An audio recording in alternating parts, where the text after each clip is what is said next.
guys, happy Pongal, happy new year சொல்லிட்டு திரும்பி பார்த்தா பொங்கலே வந்துருச்சுப்பா. ஃபெஸ்டிவல்னால க்ளீன் பண்றது அது இதுன்னு சொல்லிட்டு நம்மளால ரெடியே ஆக முடியாது. இண்டி நான் ஒரு ஆளா எல்லா வேலையும் இழுத்து போட்டு செஞ்சுட்டு இருக்கேன். நான் என்னென்னதான் பண்றது? சரி வா ஃபர்ஸ்ட் ஒன்னு ரெடி பண்றேன்.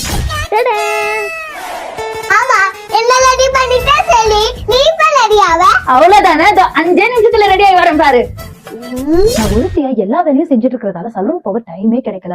சோ இந்த பொங்கலுக்கு நான் யூஸ் பண்றதா கார்மசியோட ஃபேஷியல் ரேசர். நான் ஃபர்ஸ்ட் எல்லாம் இந்த பேசிக் ஃபேஷியல் ரேசரை தான் யூஸ் பண்ணிட்டு இருந்தேன். இது லைட்டாவும் தின் பிளாஸ்டிக் ஹேண்டில் இருக்கிறதால ஸ்லிப்பரியாவும் இருந்துச்சு. இதால என் ஃபேஸ்ல ஈஸியாவே கட் விழுந்துரும். இந்த லோ குவாலிட்டி பிளேடு சேஃப் இல்லன்னு எனக்கு அப்பதான் புரிஞ்சுது. பட் இந்த கார்மசி ஃபேஸ் ரேசர் என்னோட ரொட்டீன்ல ஒரு எசென்ஷியலாவே மாறிடுச்சு. இதுல protect mat anti slip grip இருக்கிறதால கையில ஸ்டடியா இருக்கும். இதுல ஜிக்ஸாக் பிளேடு பேட்டர்ன் இருக்கிறதால கட்ட விடும்னு பயப்படவே வேணாம். ஷேவ் பண்றதுக்கு முன்னாடி இந்த பாம் யூஸ் பண்ணிக்கிறேன். இந்த பாம் ஒரு ப்ரொடெக்டிவ் லேயரா ஆக்ட் பண்ணுது. அதனால இரிட்டேஷனும் இருக்காது, கட்டும் இருக்காது. இந்த ரேசரை 45 டிகிரில வச்சு ஷேவ் பண்ணும்போது ஒரே ஸ்லைட்ல எல்லா ஹேரும் வந்துடும். அதுக்கப்புறம் ஃபேஸை வாஷ் பண்ணிட்டு இரிட்டேஷன் இல்லாம இருக்கிறதுக்காக மாய்ஸ்சரைசர் யூஸ் பண்ணிக்கிறேன். ஷேவ் பண்ணதுக்கு அப்புறம் என் ஸ்கின் எவ்வளவு க்ளோ ஆகுதுன்னு நீங்களே பாருங்க. So now don't fall into this myth and get your glow at home now. இந்த product Flipkart, Nykaa, Amazon and Purple.com லயும் அவைலபிளா இருக்கு. And guess what? In Chennai you can get it in just 2 hours on Purple.